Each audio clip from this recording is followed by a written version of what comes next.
Nú ætlum við aðeins að lagfæra útlitið af þessari töflu og það fyrsta sem við ætlum að gera er að velja alla reitina hérna í smelli og held niður í takkanum á reit A5 og dreg síðan hérna yfir alla leið á G8 og sleppi þar. Þá er ég búinn að velja þennan hluta af töflunni. Til þess að reitirnir sjáist hver og einn og strik í kringum hann, þá verð ég að smella á þennan hnapp hér. Hann heitir spássír á íslensku og ég vel þennan hér. Þá koma strik í kringum alla reitina. Næst langar mig til þess að velja bara dálka hausana hérna og ég ætla að setja lit á bakgrunnin og það er gert með bakgrunnslit hérna fyrir ofan og það er ágætt að nota ljósa liti eins og til dæmis þennan fölgræna og einnig ætla ég að miðja þessar fyrirsagnir. Þannig að meðan þetta er ennþá valið þá get ég smelt á þennan hnapp hér miðja. Ég láti það jafna til vinstri eða jafna til hægri en miðjun er alveg ágætt hérna.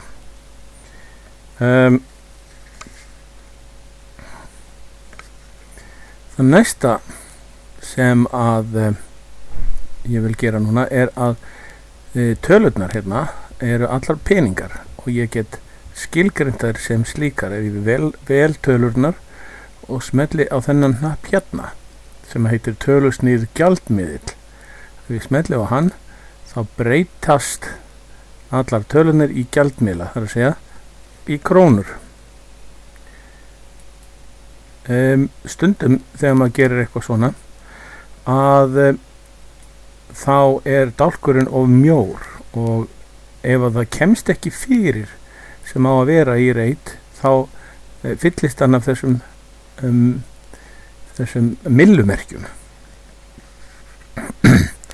Til þess að laga það er hægt að fara hérna á skilin á milli dálkana og þegar að bendillinn breytist í þessa tvöföldu ör þá tvísmellir maður og þá jafnar hann dálkinn út eins og hann þarf að vera.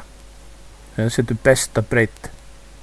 Eins ef maður velur nokkra dálka og dregur þetta til að þá getur maður gert dálkana stóra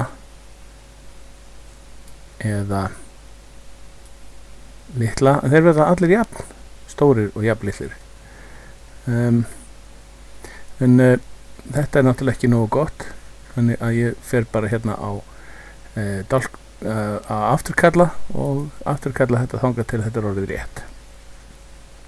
Eins getur maður tekið marga dálka hérna og tvísmelt svona og þá jafnar hún alla til og gerir alla jafn breiða.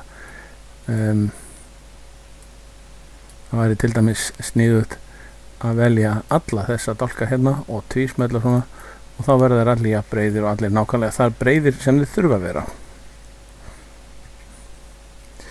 Þetta virkar líka á línur. Maður getur dregið línur til og gert þær háar og lágar, en ef maður tvísmellir þá verða þeir eins háar eins og það þurfa að vera.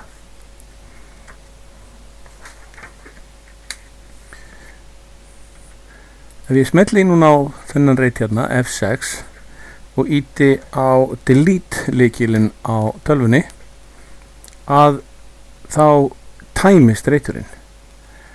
Útreikningarnir verða þá náttúrulega bara að draga 25.000 frá 0 sem að þýðir það að hérna kemur mínus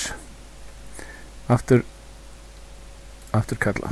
Hins vegar get ég líka hægri smelt og ítt á eyða. Þá spyr hún hvað hún að gera, hvort hún að færa reiti upp eða til vinstri.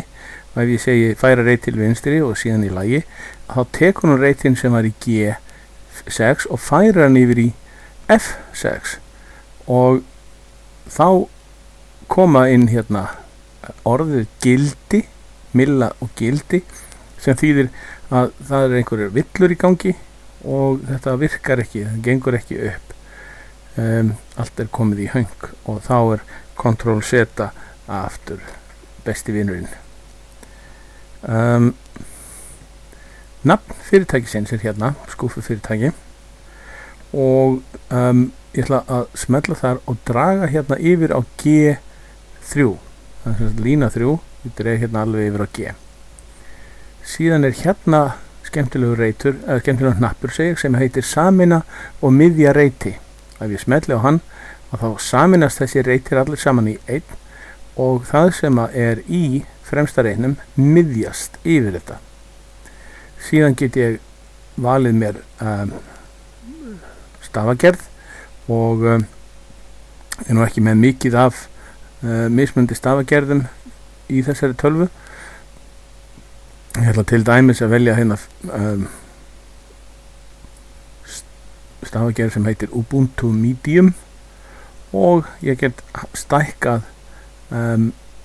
stafastærðina örlítið til þess að gera þetta örlítið flottara.